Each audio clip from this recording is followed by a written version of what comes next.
main reasons we brought Simran on this podcast is she's a good guest who I think when I first met her was kind of one of the reasons Jan's kind of went into this industry but started OnlyFans.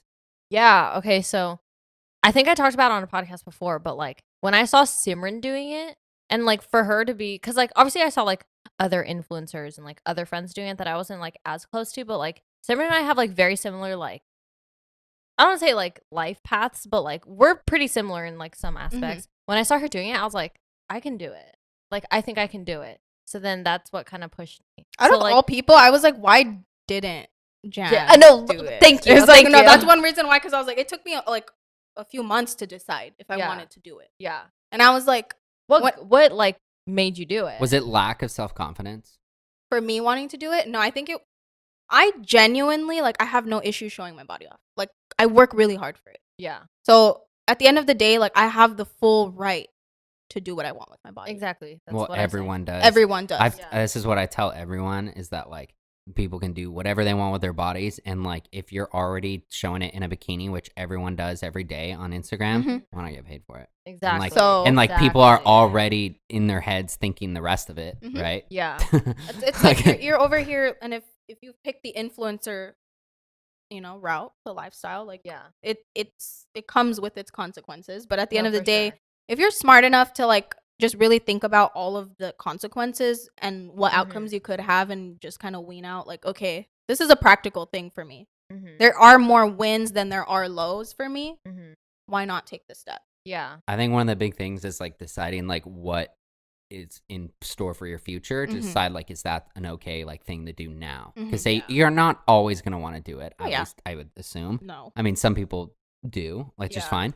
But like say like you don't want to do it forever and you're just like, hey, I'm going to do this for a couple of years, make some good money or whatever. But you have to say, okay, like what's like next after that? And I know one of Jan's big thing is like she's always going to be her own boss. She doesn't want to work for anyone. Same with me. I literally don't want to work for anyone. I just want to be at home.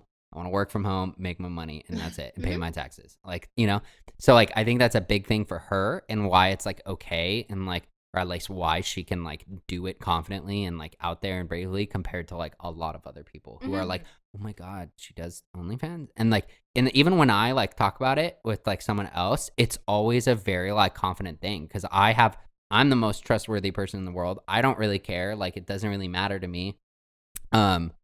She like do her thing, like get her bag, like whatever. But like some people are so surprised and it catches them off guard in a good way. Yeah. And it makes them be like, damn, I wish I should have done that. A lot of things, it's like, are you secure within yourself? Like if somebody has the audacity to even speak on what another person is doing, it's they're insecure. They're insecure within yourself. It's like everybody has the choice and option to do whatever the hell they want to do with their life. Yeah. And how I make my bread or how I have my like path like lined up for me is none of anybody's concern. So if somebody's gonna have an opinion on it, it's like, you have your opinion, cool, but it'll always be that way. It's always gonna be that way. And everyone in the world, since we're a world that lives online, all we want to do is have an opinion on someone else's life other than our own. And then all of a sudden, as soon as someone has an opinion on yours, it becomes this like defense mechanism, and then it becomes this like bam, bam, bam, and then you get mad and you fight, and it's like a cycle. It's just the world that we literally live in. You run in a big circle, and that's all we do. All we want to do is hold an opinion. And Jan knows this. Like scrolling through TikToks, like I like find myself like withholding myself, being like, do I really need to comment on this? Do I really need to leave that remark that I think is funny, but like someone is gonna get offended? Yeah, like someone will across the board. Then I retract it, and then I just move on, because like that's all it takes is for you to scroll past. You don't like what someone's doing, unfollow them. You don't like what they're saying, don't listen to them. Like, why are you watching them? Yeah, exactly. Like you don't have to. You're only partaking in something you want to like, and being brutally out there and honest is like really what's going to attract good followers and people that find you entertaining, or like this podcast is like genuine, is someone who's not afraid to be out there or whatever. If you don't like it, like, you don't have to say that bad thing. You don't have to leave that bad review. Just turn your ass around and go somewhere else. It's like whatever energy you put into something is exactly what you're going to get back. So if you're going to put negative energy into something you don't like, well, duh, you're going to get some kind of negative backlash from it. Yeah.